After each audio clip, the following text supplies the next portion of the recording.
우리 오늘 함께 나눌 말씀 사도행전 6장 1절부터 7절까지의 말씀입니다.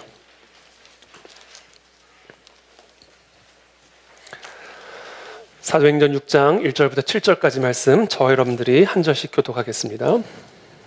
저부터 읽겠습니다. 그때 제자가 더 많아졌는데 헬라파 유대인들이 자기의 과부들이 매일의 구제에 빠짐으로 히브리파 사람을 원망하니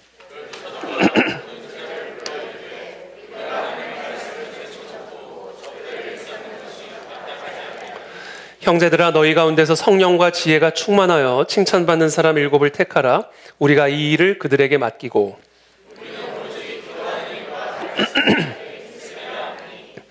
온 무리가 이 말을 기뻐하여 믿음과 성령이 충만한 사람 스데반과 또 빌립과 브로고로와 니가노르와 디몬과 바메나와 유대교에 입교했던 안디옥 사람 니골라를 택하여 함께 읽겠습니다.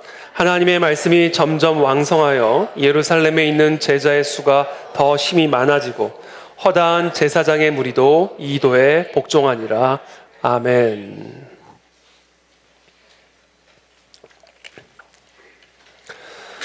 네, 오늘 우리 함께 나눌 말씀은 참된 신앙이란 무엇인가 라는 주제를 가지고 오늘 함께 슬기로운 신앙생활 24번째 말씀 나누겠습니다.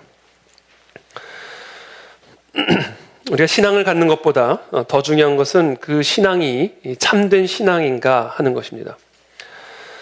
우리의 신앙은 참된 신앙인가 아니면 거짓된 신앙인가? 우리의 신앙은 진짜인가 가짜인가? 이것을 확인하는 것은 너무나 중요하고 시급한 일입니다.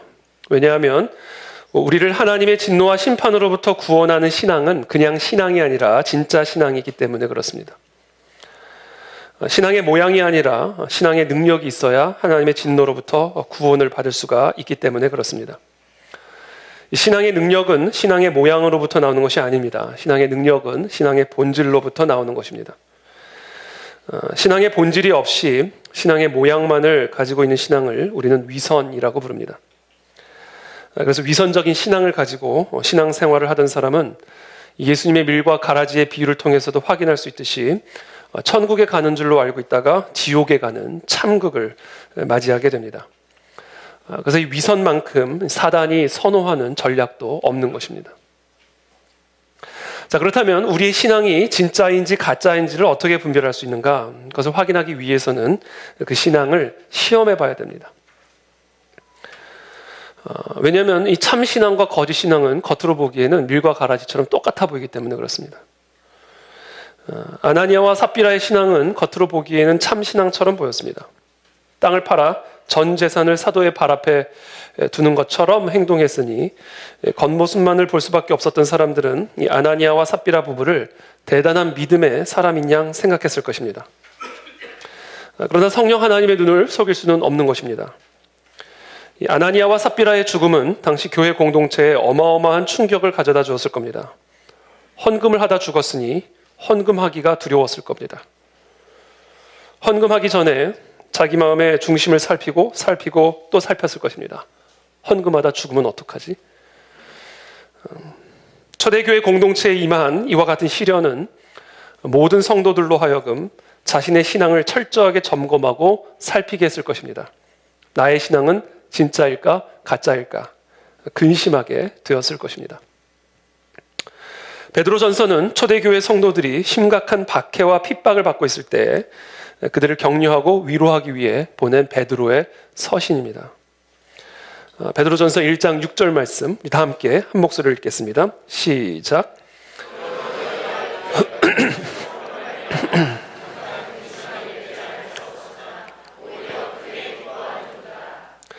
여러 가지 시험을 만났는데 그래서 잠깐 근심하지 않을 수가 없게 되었지만 그러나 오히려 내가 더 크게 기뻐한다 이렇게 말합니다. 그 이유는 시련이 우리의 신앙에 가져다주는 3가지 유익이 있기 때문에 그렇습니다. 첫 번째, 시련은 우리의 신앙이 진짜인지 가짜인지 신앙의 진실성을 드러냅니다. 가짜 신앙은 시련 앞에 금방 탄로가 납니다.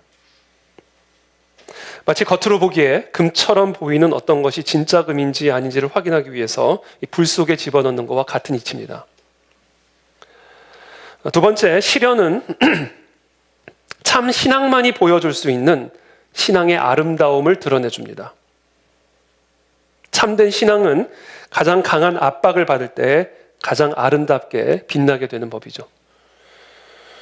세 번째, 이 시련이 우리 신앙에 가져다주는 세 번째 유익은, 이 시련은 신앙의 진실성과 아름다움을 죄송합니다. 여기서 목이 조금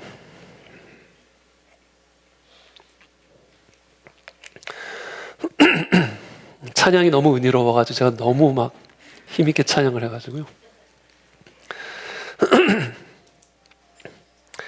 이 시련은 이 신앙의 진실성과 또 아름다움을 드러내줄 뿐 아니라 이 신앙의 진실성과 아름다움을 더욱 증대시켜줍니다. 이 시련은 우리의 신앙을 거짓된 신앙과의 혼합에서 구별해내어서 더욱 순결하고 또 더욱 진실되고 더욱 아름다운 신앙으로 연단시켜 주는 것이죠. 그래서 베드로전서 1장 7절에서 사도 베드로는 계속해서 이렇게 말씀합니다. 또 한 목소리로 함께 읽어보겠습니다. 시작.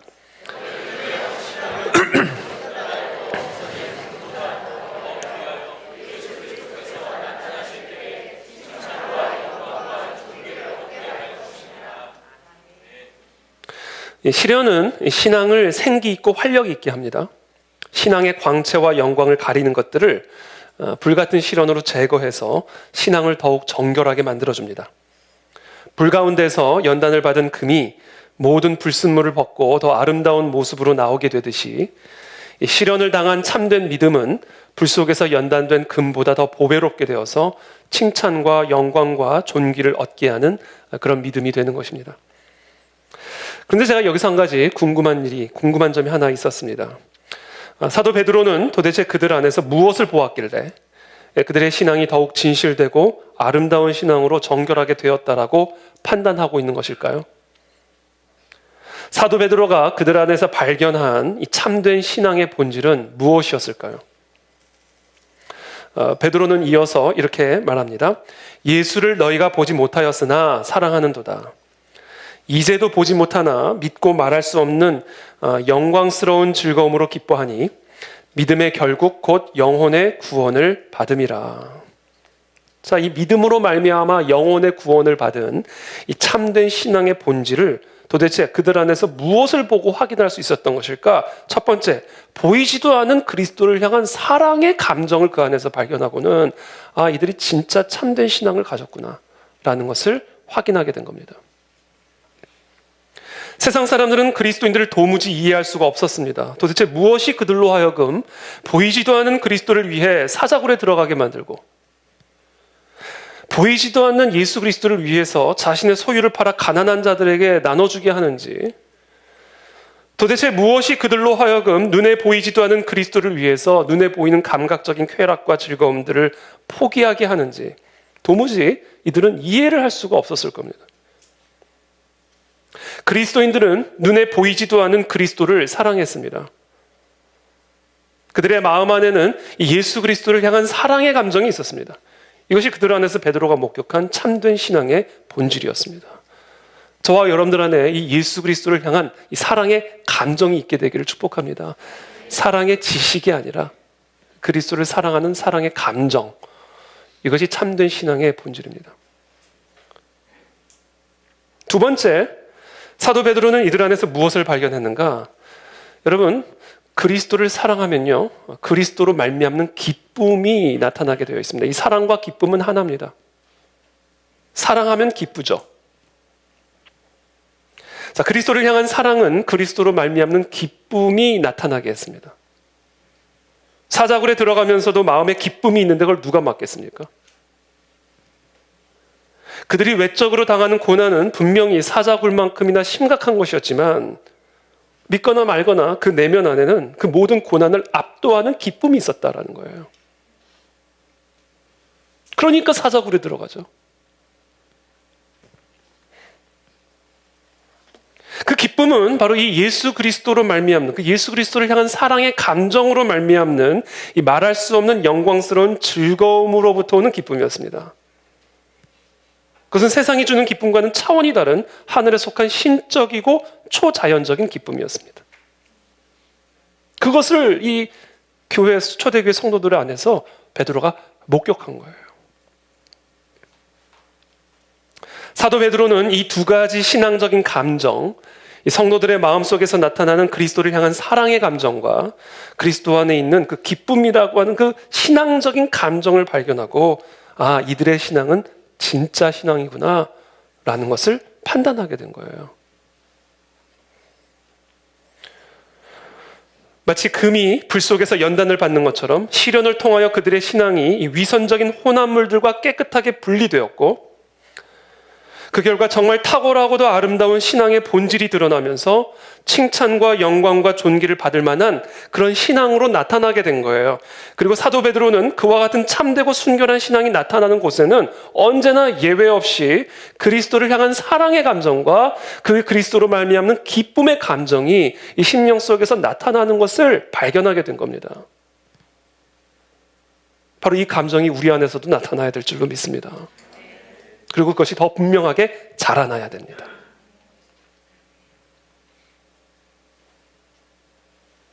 그렇다면 이제 우리의 질문은 다음 질문으로 넘어갑니다. 어떻게 하면 그런 신앙적인 감정을 내 안에서 동일하게 느낄 수 있고 경험할 수 있을까? 어떻게 하면 우리도 이와 같은 참된 신앙을 가질 수가 있게 될까? 예수님께서 빌립보 가이사랴 지방에 이르러 제자들에게 갑자기 질문을 던집니다. 사람들이 나를 누구라 말하느냐? 제자들이 대답합니다.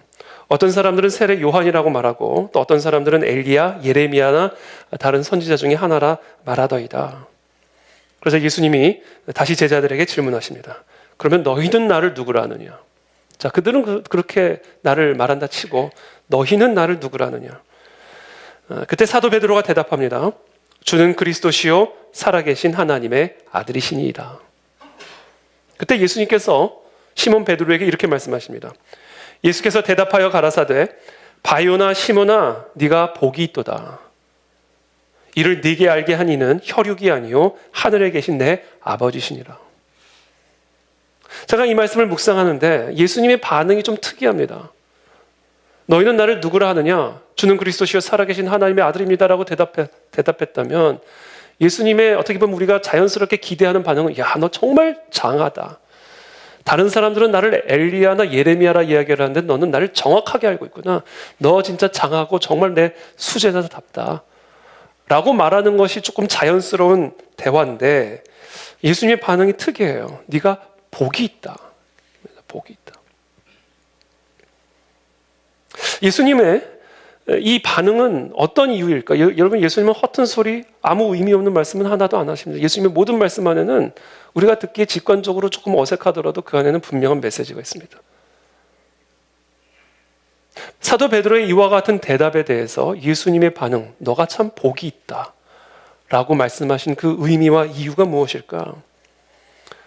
일단 첫 번째 이유는 그리스도가 누구신가를 아는 것이요 모든 복의 근원이기 때문에 그렇습니다. 예수님은 6번째 남자와 살고 있는 목마른 수가성 여인에게 말씀하십니다. 이 물을 마시는 자마다 다시 목마르려니와 내가 주는 물을 마시는 자는 다시는 목마르지 아니하리라. 예수님은 죽은 나사로의 무덤 앞에서 슬피 울고 있는 마리아와 마르다에게 말씀하십니다. 나는 부활이요 생명이 나를 믿는 자는 죽어도 살겠고 나를 무릇 살아서 믿는 자는 영원히 죽지 아니하리라. 내 이름으로 무엇이든지 구하라 그리하면 내가 이루리라. 죽은 자 가운데서 다시 살아나신 예수 그리스도께서는 온 하늘과 땅의 모든 권세를 가지시고 하나님의 보좌 우편에 앉으셔서 온 세상 다스리시고 통치하고 계십니다. 이 예수 그리스도를 아는 것이요 여러분 모든 복의 근원이에요. 그래서 예수 그리스도가 누구신가를 아는 그것은 복이 있는 겁니다. 복. 저와 여러분들 모두는 다 복이 있는 자입니다. 또 다른 이유가 있습니다. 예수 그리스도가 누구신가를 아는 것이 왜 복인가? 예수 그리스도가 누구신가를 아는 것은 내가 알고 싶다고 알 수 있는 지식이 아니기 때문에 그렇습니다. 세상의 일반적인 지식들은 좋은 학교에 가서 좋은 선생님을 만나거나 좋은 책을 읽어서 얻을 수가 있지만 예수 그리스도가 누구신가에 관한 지식은 내가 노력을 하거나 내가 공부를 하거나 내가 어떤 의지를 가지고 알아낼 수 있는 지식이 아니라 이것은 전적으로 하나님이 그냥 우리에게 주입시켜 주셔야만 알 수 있는 지식이에요. 이건 하나님만이 우리에게 가르쳐 주실 수 있는 지식입니다. 그래서 예수님께서 사도 베드로에게 너가 참 복이 있다라고 말씀하시고는 이 지식을 너에게 주는 것은 혈육이 아니라 하늘에 계신 내 아버지다라고 말씀하고 계십니다. 그래서 너가 복이 있는 자다 이렇게 얘기하는 겁니다.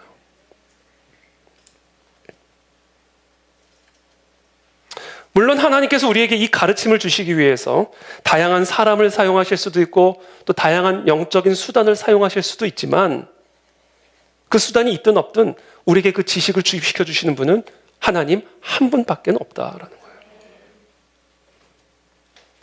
그래서 그것이 복인 겁니다.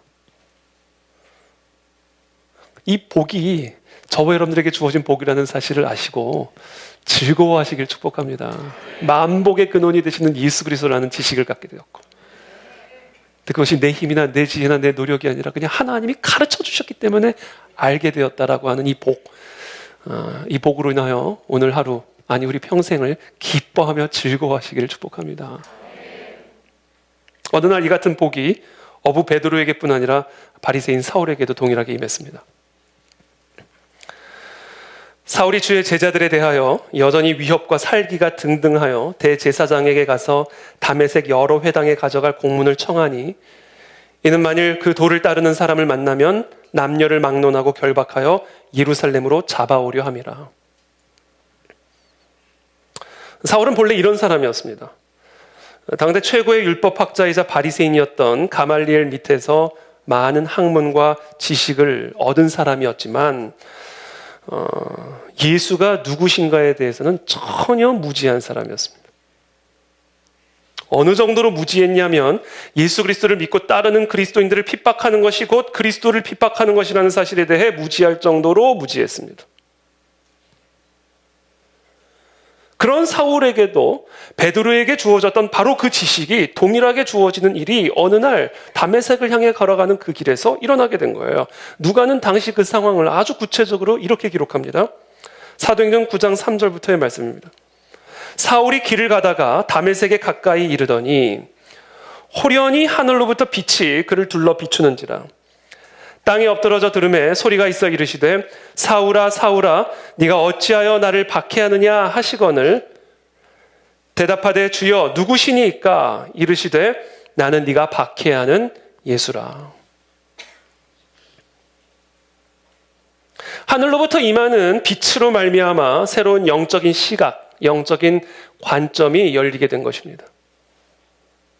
마치 깊은 어둠 속에서 빛을 비추면 어둠에 가려져 있던 사물을 볼 수 있게 되는 것처럼 하늘로부터 신적이고 영적인 빛이 임하는 순간 그동안 영적인 어둠에 가려져 보지 못했던 그 예수 그리스도가 누구신지를, 그리고 그동안 자기가 그리스도에게 그리고 그리스도인들에게 교회에게 어떤 일을 행했는지를 비로소 밝히 보게 된 거예요. 그리고는 그냥 쓰러집니다. 9장 8절의 말씀이죠. 사울이 땅에서 일어나 눈은 떴으나 아무것도 보지 못하고 사람의 손에 끌려 다메섹으로 들어가서 사흘 동안 보지 못하고 먹지도 마시지도 아니하니라. 이 눈이 떴는데 보이지가 않는 거예요. 그러니까 이 눈에 있는 세포들이 터진 겁니다. 이 빛을 만나는 순간, 눈을 창조하신 창조주를 만나는 순간 이 눈에 있는 모든 세포들이 터지면서 감각이 마비된 거예요.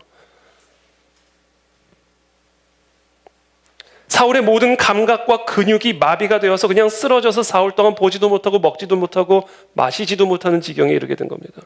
터진 겁니다. 감각이.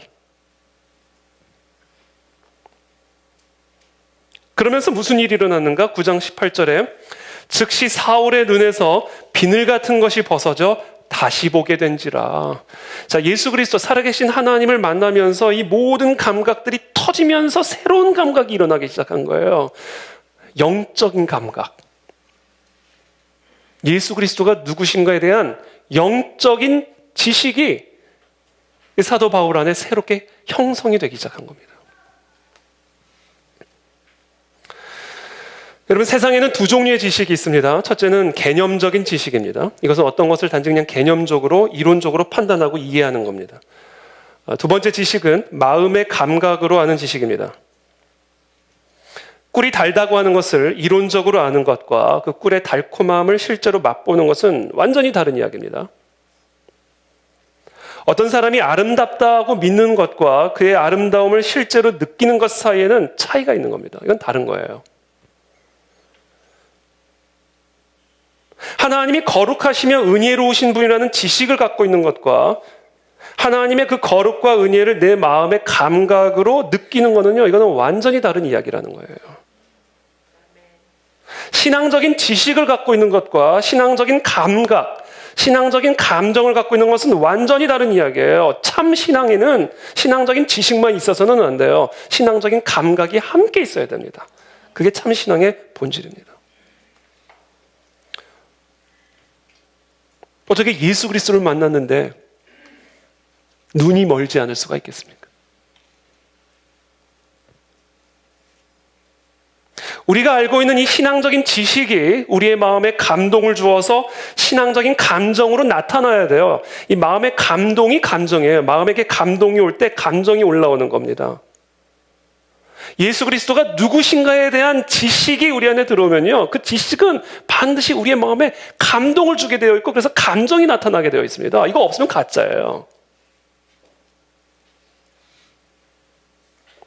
그리고 그 신앙적인 감정이 신앙적인 실천으로 나가게 됩니다. 왜? 모든 실천의 원천은 감정이니까.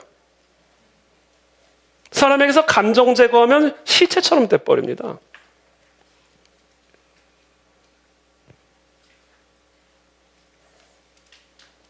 이 신앙적인 지식과 이 신앙적인 감정과 그리고 이 신앙적인 실천이 바로 참된 신앙의 삼위일체, 서로 뗄래야 뗄 수 없는 한 몸이에요. 이것 중에 하나라도 빠지면 가짜입니다. 왜냐하면 이거는 하나로 연결되어 있는 몸이기 때문에 그래요. 신앙적인 지식이 있는데 신앙적인 감정이 없을 수 있고 없을 수 없고, 신앙적인 감정이 있는데 신앙적인 실천이 없을 수가 없어요. 그래서 주여 주여 하는 지식만 가지고는 천국에 못 들어가는 겁니다. 정말 주면 그분이 주라는 것 때문에 내가 느끼는 감각, 감정이 있어야 되는 것이고, 그 감정과 감각이 있으면 주의 뜻대로 행하는 실천이 나와야만 하는 거예요. 그래서 행함이 없는 믿음은 죽은 믿음이라는 얘기하는 겁니다. 그건 구원을 주는 신앙이 아니에요.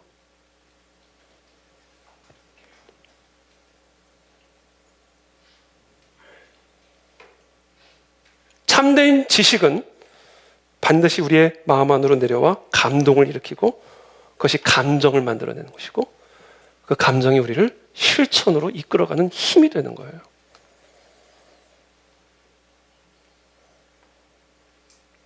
그래서 우리가 이 예수 그리스도가 누구신지를 아는 순간, 알게 되는 그 순간, 그 지식을 갖게 되는 그 순간 우리는 그 그리스도를 향한 사랑과 그 그리스도로 인한 그 기쁨이라는 감정의 지배를 받게 되고 그 사랑과 기쁨으로 행동하게 되어 있다는 거예요. 이것이 참된 신앙 안에서 발견되어지는 본질입니다.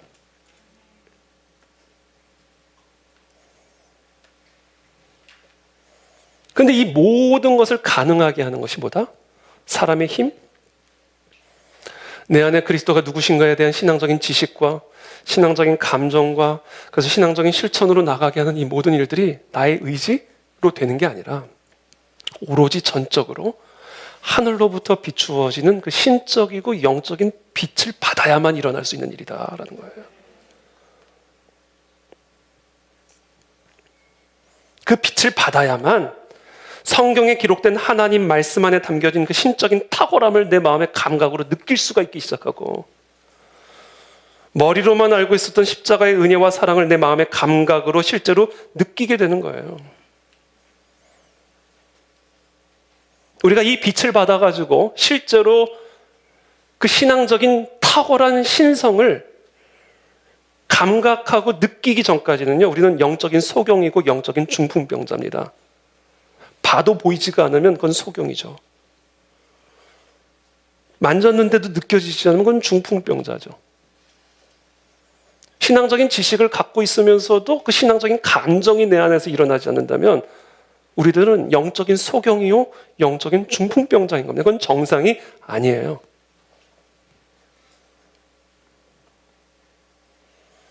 그렇기 때문에 우리는 이 신적이고 영적인 빛을 받아야만 하는 겁니다. 이 신적이고 영적인 빛을 사모해야만 하는 거예요. 그래서 어부 베드로에게 임했던 그 빛이, 교회 핍박자에게 임했던 그 사울에게 임한 그 빛이 오늘 이 시간 이 자리에 나에게도 비추어지도록 우리는 간절하게 간구하고 사모하고 갈망해야 되는 것입니다.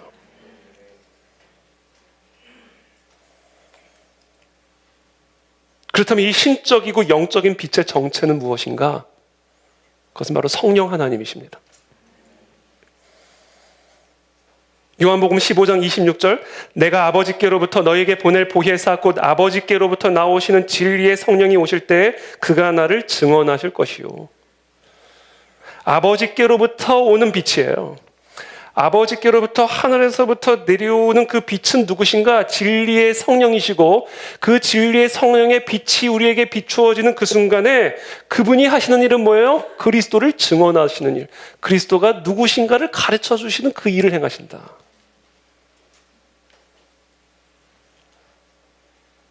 또 예수님이 말씀하십니다. 내가 아직도 너희에게 이를 것이 많으나 지금은 너희가 감당하지 못하리라. 내가 아무리 너희에게 설명을 해도 저 천국에서 일어나는 일들을 내가 지식적으로 너희에게 말을 해도 이 영의 세계에서 벌어지고 있는 이 이야기들을 내가 너희들에게 설명을 해줘도 너희는 이해하지 못할 것이다. 감당을 못할 것이다. 그러나 감당되지 않는 그 지식이, 소화되지 않고 이해할 수 없는 그 지식이 진리의 영이 오시면 이해가 될 거다.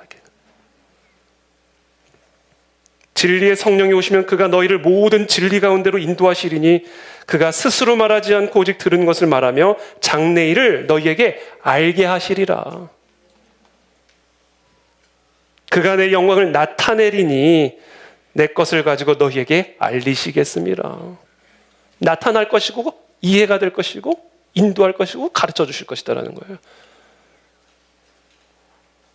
이것이 바로 하나님 아버지께서 보내주시는 성령의 빛으로 말미암아 우리에게 주어지는 영적인 지식이고, 그 영적인 지식, 하나님으로부터 주어지신 그 영적인 지식을 갖게 되면 놀라운 신앙적인 감정과 실천으로 나아가게 되어 있다.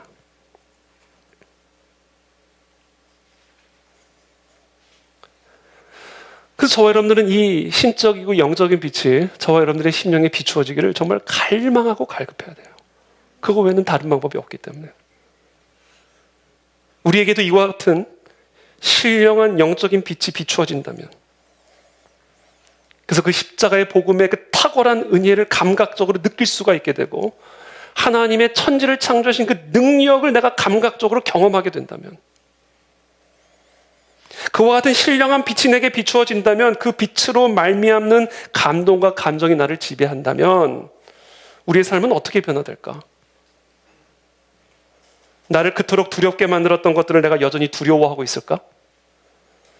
내가 그토록 원했던 것들을 지금도 그렇게 원하고 있을까? 내 삶의 목적, 가치관, 방향은 어떻게 달라질까? 그 생각을 하니까요, 이런 감동이 없이 살아가는 것이 얼마나 끔찍한 삶인지가 느껴지는 거예요. 이런 감각이 없이 내가 살아간다, 이게 얼마나 끔찍한 삶일까?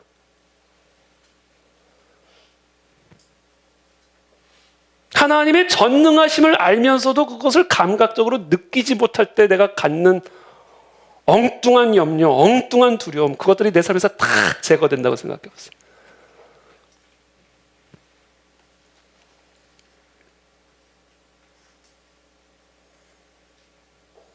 만약에 이런 영적인 감각이 없는 사람들은 그러면 구원을 받지 못한 사람인가? 참된 신앙의 본질은 바로 이와 같은 영적인 지식과 감각이니까. 만약에 우리 안에 이런 영적인 감각이 없는 사람은, 그러면 그 사람은 구원을 받지 못한 사람인가? 그건 제가 아니라 예수님이 판단하실 몫이에요. 그러나 제 양심이 분명하게 선포하고 있는 것은, 참된 신앙은 참된 영적 감각을 일으킬 수밖에 없다. 그리고 그와 같은 감정과 감각이 내 안에 없다면 그것은 분명 내가 영적인 소경이라는 사실, 영적인 중풍병자라는 사실을 가르쳐주고 있는 것이 분명하다. 정상이 아니다. 물론 병에 걸렸다고 다 죽는 건 아니에요. 그러나 그러나 그 병을 계속해서 방치하면 죽을 수가 있습니다. 이와 같은 영적인 소경과 중풍병에 걸렸다 해서 반드시 그 사람이 죽는 건 아니지만 그 병을 그대로 방치하고 아무것도 아닌 양 내버려 두면 그 병 때문에 죽을 수가 있어요.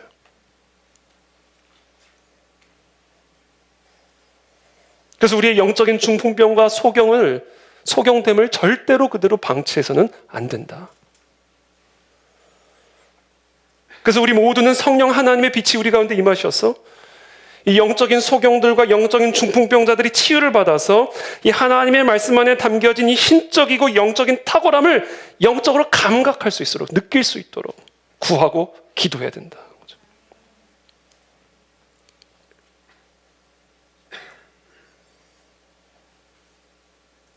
이 부흥이에요. 이 살아나는 거. 이 부흥을 향한 이 간절하고도 갈급한 심령이 우리 안에 반드시 살아있어야 된다는 거예요. 왜냐하면 그 감각을 갖게 될 때 우리가 누리게 될 복은 어마어마한 복이기 때문에.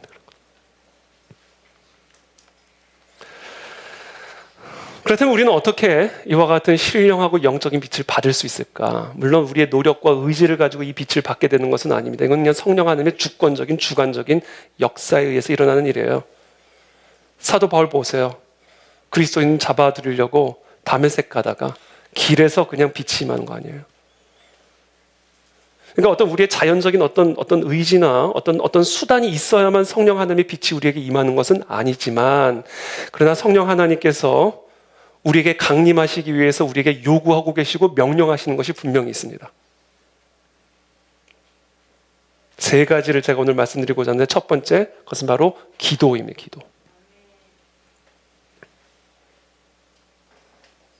성령의 강림을, 성령의 빛이 내게 임하기를 간절하고 강력하게 구하고 바라고 기다리는 기도. 이 기도를 통해서 성령 하나님은 우리 가운데 그 신령하고 영적인 빛을 비춰주셔서 죽어있는 중풍병처럼 소경처럼 죽어있는 우리의 모든 영적 감각들을 다시금 살려내신다. 그게 부흥이에요.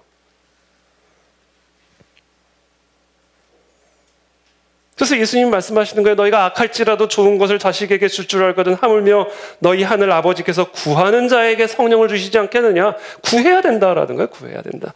구해야 성령의 빛이 임하신다. 원산 부흥운동과 평양 대부흥운동, 그건 물론이거니와 제1차, 제2차 영적 대각성운동, 웨일스 부흥운동, 이것뿐이 아닙니다. 세계 기독교 역사에 나타난 모든 부흥은 언제나 기도를 통해서 점화됐습니다. 기도 없이 부흥이 일어난 일은 없어요. 그래서 마귀의 한 가지 관심은 딱 하나입니다. 그리스도인들로 하여금 기도하지 못하게 하는 겁니다. 설교를 하되 기도하지 않는 설교를 하게 하고, 전도를 하되 기도하지 않는 전도를 하게 하고, 사역을 하되 기도하지 않는 사역을 하게 합니다. 기도하지 않는 설교는 설교의 모양은 있으나 설교의 능력은 없을 것이기 때문이고, 기도하지 않는 사역은 사역의 모양은 있으나 사역의 능력이 없게 만들 것이기 때문에 사단 마귀의 전략은 하나예요. 그리스도인들로 하여금 기도하지 못하게 하는 거예요. 여러분, 지금 우리들이 기도의 양이 줄어들고 있다면 사단에게 넘어간 겁니다. 기도의 자리를 잠시 떠나 있다면 그것은 지금 정확하게 사단의 밥이 되어 있다는 증거예요. 사단의 전략은 하나예요. 기도하지 못하게 하는 겁니다. 왜냐하면 이 성령의 빛이 비추어지기를 간절하게 바라고 구하는 그 기도를 통해서 성령 하나님의 빛이 우리 가운데 비추어지는 것이기 때문에, 마귀의 관심사는 하나예요. 어떻게 해서든지 기도를 줄이자. 어떻게 해서든지 기도의 자리를 떠나게 하자. 그래서 사무엘은 기도를 쉬는 죄를 범하지 않게 해달라고 간구한 거예요. 그러니까 기도를 쉬는 건요, 그래서 죄악이에요. 사단의 일에 동조하는 것이기 때문에.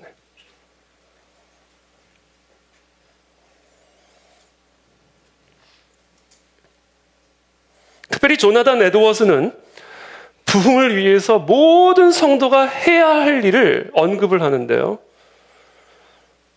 하나님의 성령의 빛이 우리 가운데 비추어져서 죽어있는 영적 감각들이 살아나 부흥이 일어나기를 간절하게 기도해야 한다고 언급을 하면서, 부흥을 위해서 가장 먼저 해야 할 일, 제일 첫 번째가 뭔지 아세요?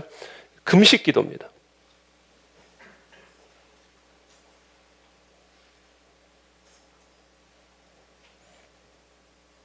평소보다 3배 더 많이 기도해야 하고 부흥을 원한다면 평소보다 3배 더 많이 금식해야 된다라고 조나단 에드워즈는 얘기합니다.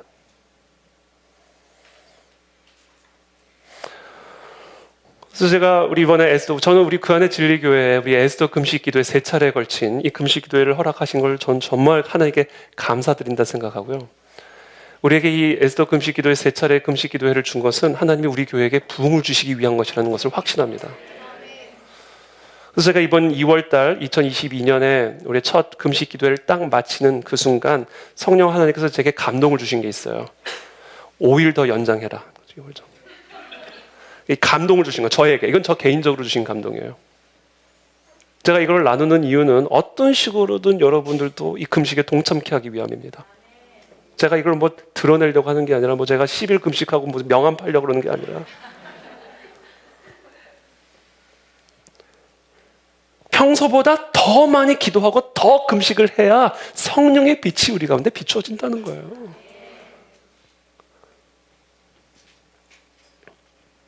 그래서 딱 끝났는데 에스더 금식기도회 딱 끝났는데 이걸로 부족하다라는 마음의 감동이 확 제 마음에 오는 거예요. 그래서 제가 그 주간에 부흥이란 무엇인가를 설교하면서 다음 6월달 금식기도회는 저는 10일 금식하겠다라고 제가 선포한 겁니다. 그리고 한 주 딱 부흥이란 무엇인가 설교를 하고 딱 끝났는데 또 마음의 감동이 와요. 마음의 감동이 이제 받기는 무서워. 마음의 감동이 와요. 무슨 마음의 감동이 왔냐면 매주 해라. 매주 하루씩 해라는 거예요. 매주 하루씩. 제가 한동안 화요일, 목요일 금식을 했거든요. 점심. 화요일, 목요일 점심 금식을 한동안 하다가 갑자기 뭐 이런저런 일정이 생기면서 중단을 했어요. 그러다가 하나님이 이번에 딱 에스더 금식 기도회 끝나고 한 주 지난 주일날 설교를 마치고 딱 내려오는데 하나님이 마음에 감동을 주시는 거예요. 매주 수요일 6 to 6 금식 기도해라. 6시 이후엔 먹을 수 있어요. 오해하지 마세요. 6시 이후엔 먹을 건데 6 to 6 금식 기도를 하나님이 제 마음에 감동을 주셨어요. 그렇게 몸부림을 쳐야 그래야 부흥이 온다는 거예요. 뭐. 그래서 제가 이 이야기를 하는 이유는 여러분들도 어떤 방식으로도 동참케 하기 위함입니다. 왜냐하면 조나단 에드워즈는 부흥의 현장에 있었던 사람이에요. 역사를 바꾼, 미국의 역사를 바꾼 그 부흥 한복판에 서 있던 사람이에요. 그 조나단 에드워즈에게 주신 성령의 감동입니다. 부흥을 맞이하려면 우리가 얼만큼 기도했든지 간에 그것의 2배, 3배 더 기도해야 된다는 거예요.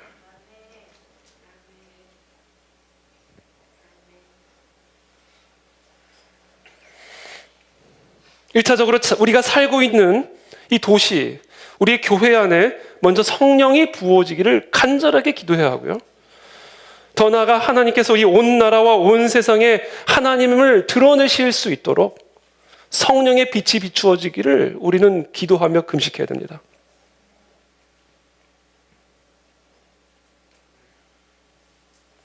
두 번째, 성령의 빛이 우리 가운데 비추어지기 위해서 우리에게 명령하시는 게 있습니다. 두 번째 것은 뭐냐면 말씀 선포입니다. 이 하나님의 말씀 선포는 언제나 부흥운동의 중심에 있었어요. 오순절 베드로의 설교, 종교개혁 시대 마틴 루터의 설교, 존 칼빈의 설교, 존 낙스 설교, 제1차 대각성 조나단 에드워즈의 설교, 1907년 평양 대부흥의 설교. 이 말씀의 선포의 주제는 언제나 예수 그리스도 십자가의 보혈에 근거한 회개의 복음이었습니다. 언제나 부흥의 중심에는 설교가 있었는데 특별히 그 설교는 긴 설교였어요. 강력해야 되기 때문에. 저는 어떻게 30분의 설교로 해결을 볼 수 있을까? 제가 30분을 시간 가지고 제가 설교를 판단하는 것은 아닙니다만 여러분 30분 설교에서 하나님의 말씀이 어떻게 30분 들어가지고 어떤 일들이 그래서 여러분 이 부흥의 역사를 보면요 강력하고도 담대한 사람 눈치 안 봐요. 하나님의 말씀을 대언하는데 사람 눈치를 왜 봅니까? 네? 그때 성령의 빛이 임하더라 하는 거예요. 성령의 빛이.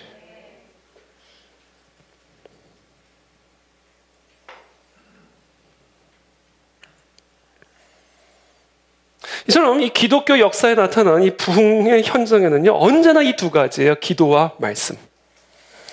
그래서 이 부흥의 불길을 차단하고 소멸시키는 사단의 전략은 언제나 한결같아요. 기도와 말씀을 방해하는 겁니다.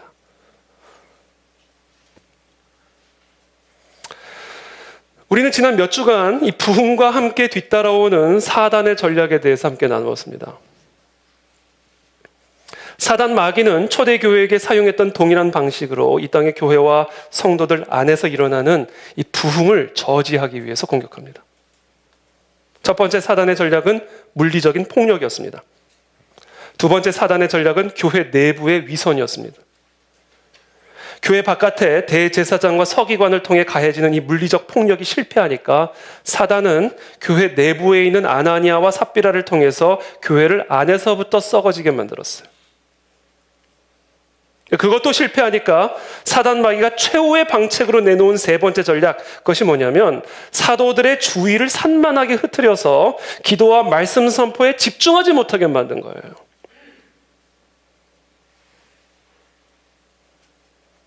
만일 사단의 이 책략이 성공을 했다면 당시 초대교회는 교회 바깥에서 가해지는 이 물리적인 폭력이나 교회 내부로부터 발생하는 이 위험한 누룩과 싸워 이길 수 있는 내적인 힘을 가질 수 없었을 겁니다. 사단 마귀의 이 첫 번째, 두 번째 전략이 다 실패로 돌아갈 수밖에 없었던 이유는 초대교회가 세 번째 사단의 전략을 보기 좋게 이겨냈기 때문에 가능했던 거예요.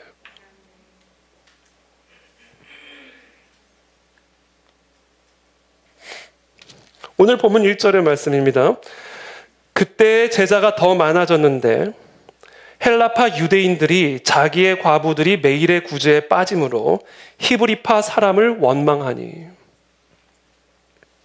엄청난 교회 성장이 이루어졌어요. 근데 여러분, 교회 성장은요, 꼭 기억하세요. 언제나 불평을 만들어냅니다. 불편해지는 게 많아요. 특별히 초대교회 안에 일어났던 이 원망과 불평은 이 과부들을 위한 복지 사업과 관련된 것이었습니다. 이 예루살렘의 교회 안에는 이 두 종류의 집단이 있었는데 하나는 헬라파 유대인들, 그리고 또 다른 하나는 히브리파 유대인들입니다. 근데 이 헬라파 유대인들에 대한 구제가 계속해서 누락이 되니까 이 헬라파 유대인들이 이제 이 히브리파 유대인들에 대해서 원망을 갖게 되었어요. 그래서 이 초대교회 안에 일어난 이 놀라운 부흥의 열기를 소멸시키기 시작한 겁니다.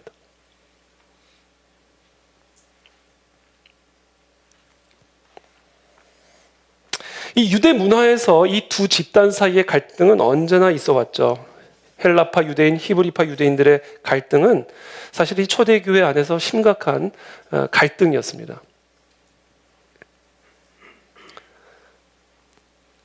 그런데 사도들은 지금 이 헬라파 유대인들과 히브리파 유대인들 사이에 빚어지고 있는 갈등이 단순히 어떤 행정적인 실수로 구제가 누락이 되고 있는 어떤 그런 표면적인 그것이 전부라고 생각한 것이 아니라 그것 배후에 있는 진짜 문제를 간파했어요.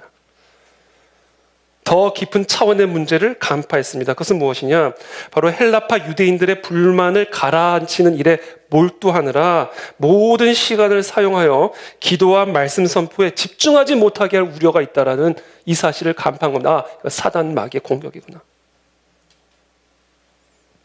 정신 다 팔려가지고 기도와 말씀의 모든 힘과 시간을 쏟아붓지 못하게 하기 위한 사단 마귀의 계략이 지금 이 사실 안에, 이 사건 안에 있는 것이구나라는 것을 간파한 거예요. 사도들이.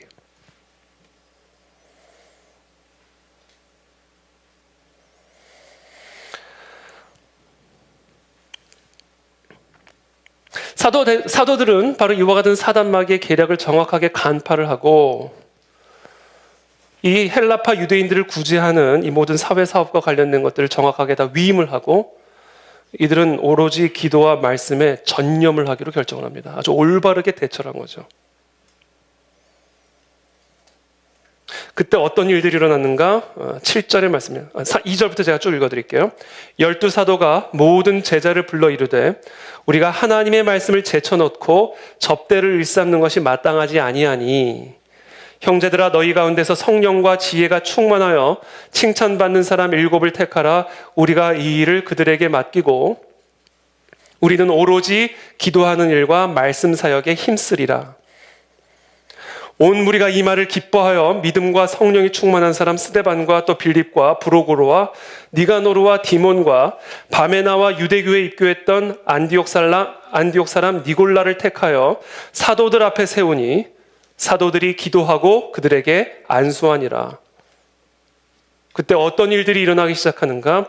하나님의 말씀이 점점 왕성하여 예루살렘에 있는 제자의 수가 더 힘이 많아지고 허다한 제사장의 무리도 이 도에 복종하니라. 이 사도들이 지금 이 헬라파 유대인들과 히브리파 유대인들 사이에 일어난 이 모든 갈등 상황, 그것이 전부가 아니라 그 안에 사도들로 하여금 기도와 말씀에 전적인 에너지를 쏟아붓지 못하게 하기 위한 사단의 계략이 있음을 간파하고 적절하게 대응하여 성령 충만한 7 집사를 세우고 그들에게는 그 모든 것을 자신을 대리하여 일할 수 있도록 위임을 하고 이 사도들은 기도와 말씀에만 전념함으로써 하나님의 말씀이 더 계속해서 강력하게 왕성해져 가면서 허다한 무리들이 그리스도의 도 앞에 복종케 되는 부흥의 열기가 계속해서 확장되어져 가는 것을 우리는 이 초대교회 기록을 통해서 확인하게 되는 것입니다. 우리는 이처럼 이 교회를 멸망시키기 위한 이 마귀의 전반적인 전략에서 이들이 사용한 3가지 전략 전술들을 우리가 지난 몇 주간 함께 살펴보았습니다. 만일 마귀가 이런 시도들 중에 하나라도 성공했다면 초대교회 공동체는 초기에 소멸해버리고 말았을 겁니다. 하지만 사도들은 영적으로 깨어 있었고 이 모든 일들 안에 담겨진 사단의 전략을 정확하게 간파해냈습니다. 우리들에게도 이와 같은 영적 분별력이 있어야만 합니다. 왜냐하면 사단 마귀는 지금도 그 안에 진리교회 안에서 한국 교회 안에서 곳곳에서 이 교회를 무너뜨리고 그리스도의 복음이 계속해서 확장되어져 이 복음이 수많은 사람들에게 전파되어지는 것을 가로막기 위한 다양한 전술들을 지금 이 순간에도 행하고 있고 누가는 초대교회에서 발견한 그와 같은 3가지 전술을 사도행전을 통해서 우리에게 가르쳐주고 있는 겁니다. 그래서 우리 모두는 우리 그 안에 진리교회 모든 성도들은 바로 이와 같은 영적 분별력을 가지고 사단 마귀의 간교하고도 교활한 속임수들을 간파해낼 수 있는 그런 성도들이 되어야 됩니다. 저 혼자 그런 분별을 가지고 해서는 안 돼요. 7 집사와 같이 저를 도와서 함께 분별하여 싸울 수 있는 일꾼들이 세워져야 됩니다.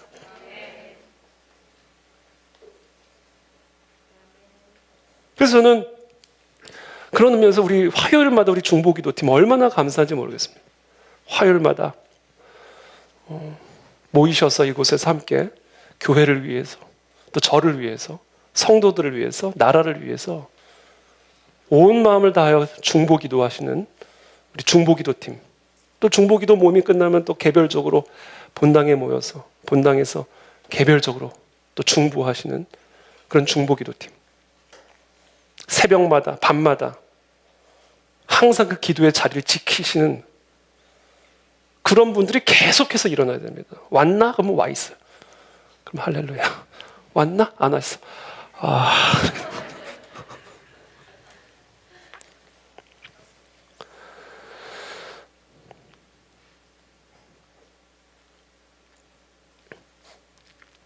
특별히 오늘 이 부흥과 관련해서 여러분들이 반드시 기억해야 할 것이 있는데 저와 여러분들은 이 부흥이 우리 가운데 임하기를 성령의 빛이 우리 가운데 비추어지기를 간절하게 사모해야 할 의무가 있고요. 그리고 그것을 반대하거나 방관하는 것은 위험한 일이라는 사실을 여러분들이 꼭 아셔야 됩니다. 하나님이 자기 교회를 위해서 어떤 위대한 일을 하고자 하실 때 하나님이 하나님 자신을 우리 가운데 드러내고자 부흥의 역사를 하고자 하실 때 소극적으로 드러누워 도움의 손길을 뻗치지 않는 도움의 손길을 뻗지 않는 거는요, 이것은 그냥 단순히 소극적인 반응이 아니라 그건 위험한 일이다 라는 사실을 하나님께서 우리 교회 진리교회 성도들에게 꼭 가르쳐 주기를 원하십니다.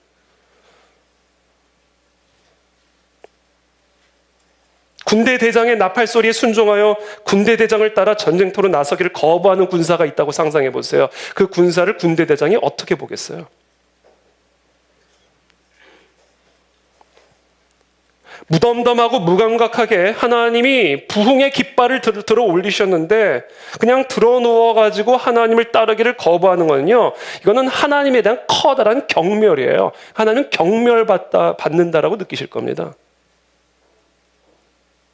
그래서 이 부흥에 동참하지 않는 것은 위험한 일이다.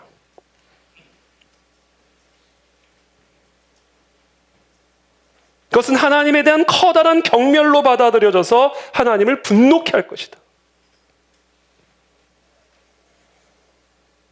하나님이 하나님의 교회를 위해서 위대한 부흥의 역사를 통해 하나님 자신을 지금 우리 가운데 드러내기를 원하시는데 드러누워 있다, 소극적이다, 방관한다, 심지어 반대한다. 위험한 일입니다.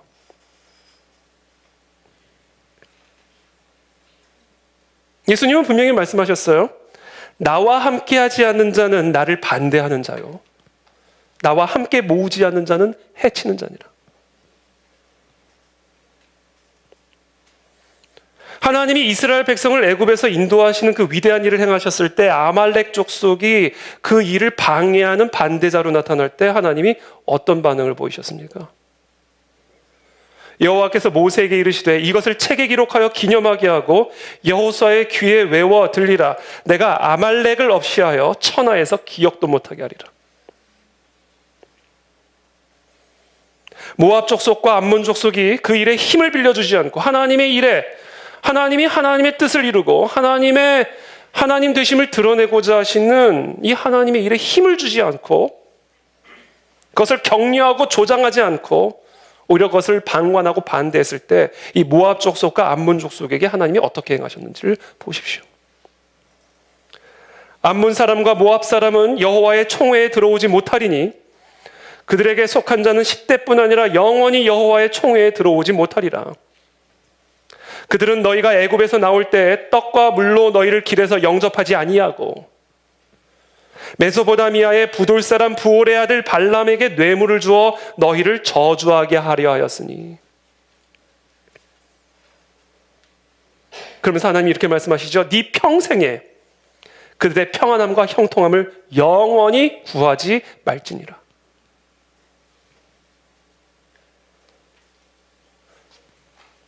하나님이 명령하신 약속의 땅 가나안 정복을 위한 이스라엘의 전쟁에서 요단 동편의 땅을 미리 얻게 된 이 루벤의 자손들과 갓의 자손들 그리고 므낫세 반지파가 요단강을 건너서 함께 요단 선표 땅을 정복하는 일에 동참하지 않았다면 하나님이 그들에 대해서 어떻게 생각하셨을까요? 모세가 그들에게 이르되 너희가 만일 이 일을 행하여 무장하고 여호와 앞에서 가서 싸우되 너희가 다 무장하고 여호와 앞에서 요단을 건너가서 여호와께서 그의 원수를 자기 앞에서 쫓아내시고 그 땅에 여호와 앞에 복종하게 하시기까지 싸우면 여호와 앞에서나 이스라엘 앞에서나 무죄하여 돌아오겠고 이 땅은 여호와 앞에서 너희의 소유가 되리라마는 너희가 만일 그같이 아니하면 여호와께 범죄함이니 너희 죄가 반드시 너희를 찾아낼 줄을 알아라. 하나님의 법궤가 이스라엘 땅 한복판 시온에 들어오는 것은요, 이것은 하나님의 임재가 들어오는 겁니다. 하나님이 하나님을 나타내시고 드러내시는 성령의 영광스러운 빛이 이제 이스라엘 한복판에 비추어지는 부흥이 시작이 되는 거예요. 이 법궤가 들어오는 거는요.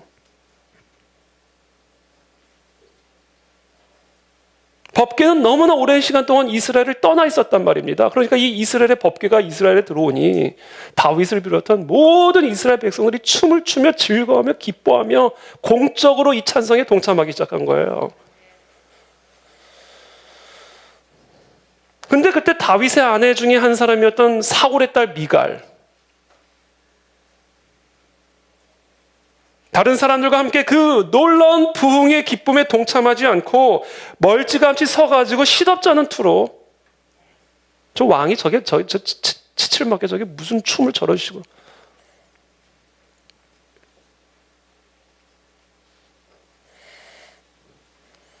부흥으로 인한 그 기쁨과 감사와 즐거움의 축제를 조롱했습니다. 그로 인해서 그녀는 자신이 죽는 날까지 잉태하지 못하게 됩니다.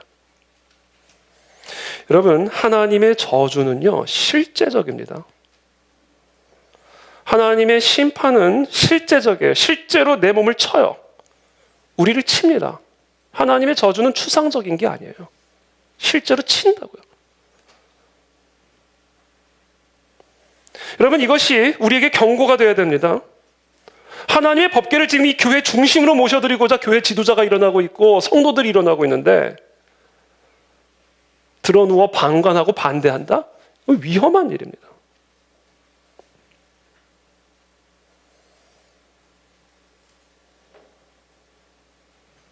함께 그와 같은 부흥을 위해 노력하고 수고하고 땀 흘리며 금식하며 기도에 동참하지 않고 저만치 떨어져서 남의 일 보듯이 강 건너 불 쳐다보듯이 방관하거나 멸시하다가 사울의 딸 미갈과 같이 우리의 영혼에 영원한 불임의 저주를 가져오지 않도록 주의하셔야 됩니다. 부흥은 하나님의 일이지 사람의 일은 아닙니다. 부흥의 시작은 사람의 힘이나 기술에서 비롯되는 것도 아니고 부흥의 진행이 우리 자신의 능력이나 지혜에 의존하는 것도 절대로 아닙니다. 그럼에도 불구하고 하나님은 이 땅의 모든 사람들이, 이 땅의 모든 성도들이 하나님을 우리 가운데 드러내시도록 성령의 빛이 우리 가운데 비추어져서 잠들어 있고 죽어 있고 병들어 있는 우리의 모든 영적 감각들이 살아나 하나님의 그 하나님 되심을 실제로 바라보며 즐거우며 기뻐하는 이 부흥을 맛볼 수 있도록 저와 여러분들에게 금식하며 기도하며 힘을 다하여 갈망하고 간구하고 기도하라고 명령하고 계십니다. 이 명령에 동참하지 않는 것은 위험한 일이다.